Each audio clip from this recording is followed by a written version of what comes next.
You've heard about the Cam Wards, Abdul Carters, Travis Hunters in this year's draft. It's time you heard about the players whose stories haven't been told. And once their name is called on draft night, everyone will be hearing about their incredible or impossible journeys to pro sports. And you're about to meet these 10 players before everyone else does. Even if you haven't been watching college football the last 4 years, you've probably heard the name Quinn Uester. That's because he was only the 6th high school prospect to ever receive a perfect recruiting rating. Before he even stepped foot on a college campus, coaches were bewildered by his ability to throw from every platform and every arm angle. But while the quarterbacks from his recruiting class, Caleb Williams, Drake May, and JJ McCarthy, are already through their rookie NFL campaigns, Uester's draft day a year later doesn't come with the same excitement. However, that doesn't necessarily mean his NFL impact couldn't be the same. Uester still has those characteristics from high school. He can throw receivers open with great touch like few others can, and has always been a great out-of-structure playmaker. But with the pressures of being the best quarterback prospect in 2 decades and playing behind one of the best offensive lines in the country at Texas, he failed to meet those expectations. Perhaps the team that calls his name on draft day could unlock the high school sophomore that threw for 4,000 yards and 45 touchdowns. 3,550 rushing yards, 42 touchdowns, and 0 scholarship offers. That's how Cam Scataboo closed out his California 5A state title junior season. On an unofficial visit to UCLA, they spelt his name wrong, told him he wasn't good enough to play at this level. It wasn't until Troy Taylor threw on his state title game tape, watched him break 11 tackles in one play, that Sacramento State made Scataboo his only offer. It proved to be the best decision he ever made. Because after 2 years, the 5'11 bowling ball totaled 2,400 all-purpose yards, and Troy Taylor became the next head coach at Stanford. But even after all that success, Scataboo was left to join Arizona State, a program under NCAA probation and off its worst season in 30 years. Scataboo played running back, quarterback, slot receiver, wide receiver, and even returned kicks and punts in 2023. But in 2024, he carried the program, picked to finish last in the Big 12 preseason media poll, all the way to the college football playoff. 1,700 yards on the ground, another 500 receiving, and 24 touchdowns. And the running back that broke more tackles than anyone not named Ashton Genty is somehow projected to be a late round pick. A linebacker sharing a college career accolade with Khalil Mack could be available in the last few rounds of the NFL draft. Meet Shawn Dolac, the first ever Buffalo Bull to be a consensus first-team All-American. An honor only Khalil Mack and Jarrett Patterson have come close to achieving when they were second-team All-Americans for the Bulls. Dolac walked on at Buffalo back in 2020 with next to no recruitment out of high school. But in his final college season in 2024, he put up video game numbers, leading the country and breaking a program record with 168 tackles, 18.5 tackles for loss, 6.5 sacks, and don't forget those 5 interceptions. A historic season ended with even more unprecedented events, as Dolac was the only All-American that entered the NFL draft to not receive invites to the Shrine Bowl, Senior Bowl, or the NFL Combine. His pro day at UB even featured a handful of CFL scouts in attendance. A 23-year-old linebacker from the Mid-American Conference isn't usually at the top of teams' NFL draft boards. But Dolac is hoping to follow in the footsteps of last year's draft day steal from the MAC in Quinyon Mitchell if he hears his name called. Eastern Washington receiver with over 100 receptions in his senior season. That has to be Cooper Kupp, right? Or maybe it's Cooper Kupp's replacement in Los Angeles. Eastern Washington's Eftton Chisum III has been a serious riser on NFL draft boards. He set the FCS record for consecutive games with a reception at 53, passing Cooper Kupp. And his 120 this season was more than any single season Kupp had as an Eagle. It's honestly crazy how much these two look alike from their college days. And much like Cup, Chisum held it down at EWU for his entire college career. But the reason teams like the Ravens and Broncos had pre-draft visits with the FCS star is his work over the last few months. The 5'10" receiver was the talk of the Shrine Bowl, displaying a quick release out of the slot, precise routes, and strong hands. Totaling 43 yards on 4 catches and showing off his versatility on special teams too. Chisum was projected to go undrafted at the end of his senior season, but that could all change in Green Bay. Few players in this year's NFL draft have faced more adversity than Siobhan Revel Jr., who just a couple of years ago was working the overnight shift at Amazon with his college football dreams on life support. The standout high school quarterback, receiver, and defensive back was an academic non-qualifier. He had no Division I offers. His terrible grades led him to the JUCO route and working part-time at Amazon. Until one morning in June, after a 10-hour night shift, Revel headed to East Carolina for a camp intended for high school prospects. On an hour's sleep, he blew everyone away with a 4.440 time and a 39-inch vertical leap. ECU coaches offered Revel a scholarship on the spot, but he had to get his 2.0 GPA in junior college to 2.5 to be eligible. Revel made good on his word and 2 years later was one of the most disruptive cornerbacks in college football, allowing a completion on just 45% of his targets in 2023. And that offseason is when power conference programs from the SEC, Big Ten, and others started lining up.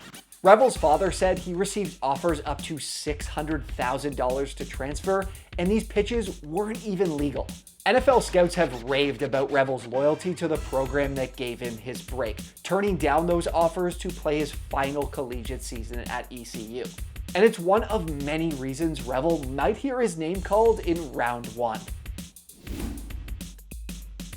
Egypt is about to have its first ever player drafted in the NFL thanks to the fascinating story that is Akmed Hassani, who didn't even know the rules to American football until his sophomore year of high school. Akmed was a talented athlete from Cairo, Egypt, but was raised by a mother with a substance abuse disorder, and his behavioral issues had him expelled from school. So his brother Corey, a high school football coach who hadn't seen Akmed in a decade, brought him to California for a better life. In playing football, Hassani relied completely on athletic instincts, usually picking up at least one penalty a game because of his unfamiliarity with the rules. But despite the language barrier and his unfamiliarity with the rules, he had offers to play at Duke, Kansas, Colorado, and others as a 3-star recruit, and eventually accepted an offer to play for Spencer Danielson at Boise State, who Akmed's brother Corey played with growing up. The college game was a completely different animal for Hassani. He had just 2 sacks in his first 2 seasons. But in 2023, it all clicked. 12.5 sacks, the 4th most in the country. Another 9.5 in 2024 gave him the 4th most in Boise State history. Akmed is projected to be selected in the 5th round, but whenever his name is called, it will be international history. There might only be one player that can say he got the best of the most talented player in this year's draft class. But Stanford's Ilio Manor is more than just the guy that mossed Travis Hunter. The Canadian wide receiver was highly recruited despite little high school game film, with offers to Notre Dame, Ole Miss, Tennessee, and others. But his dream school was Stanford. And despite his recruiting pedigree, then head coach David Shaw wanted Ilio Manor to attend the team's summer camp before extending an official offer. And within 10 minutes of the workout, the offer was extended and Ilio Manor's recruitment was over. After redshirting as a freshman, 2023 is where his career took center stage. Trailing 29-0 to Colorado, he opened the second half taking an in-route 97 yards to the house. The following series burnt Travis Hunter for a 60-yard TD and closed out his 13-reception, 294-yard, 3-touchdown performance with this 30-yard score over, you guessed it, Travis Hunter. Despite Stanford's ugly 6-18 record over Ilio Manor's 2 seasons, he's racked up 1,800 receiving yards and 12 touchdowns. At 6'2" and posting the 7th highest vertical jump of any receiver in this year's class, a wide receiver needy team could be getting an instant impact player on day 2 of the draft. A quarterback barred from competing in the NCAA could be hearing his name called in this year's NFL draft. And he might follow in the footsteps of a former Mr. Irrelevant. In fact, he shared a quarterback room with him at Iowa State. Hunter Dekkers was the heir apparent to Brock Purdy. At least he was supposed to be. A 4-star prospect from the state of Iowa, you could find him ranked ahead of guys like Anthony Richardson and Carson Beck on recruiting boards. But in the spring after his first full season as the Cyclone starter, Dekkers got a visit from the Iowa Division of Criminal Investigations and was charged with underage gambling as well as placing a $15 wager on Iowa State football against Oklahoma State, which meant under NCAA bylaws he'd be permanently ineligible. But after sitting out the 2023 season and considering options like the CFL, UFL, or even NAIA, he enrolled in junior college, joining Iowa Western just 100 miles down the road, throwing for 3,800 yards, 32 touchdowns, and making the NJCAA title game. Numerous NFL scouts found their way to campus to watch him play to see his accurate left arm and sneaky mobility at 6'3".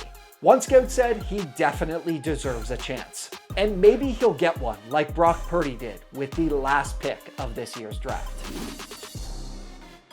Having never played a snap in high school, Issa is on the verge of hearing his name called in the 2025 NFL Draft.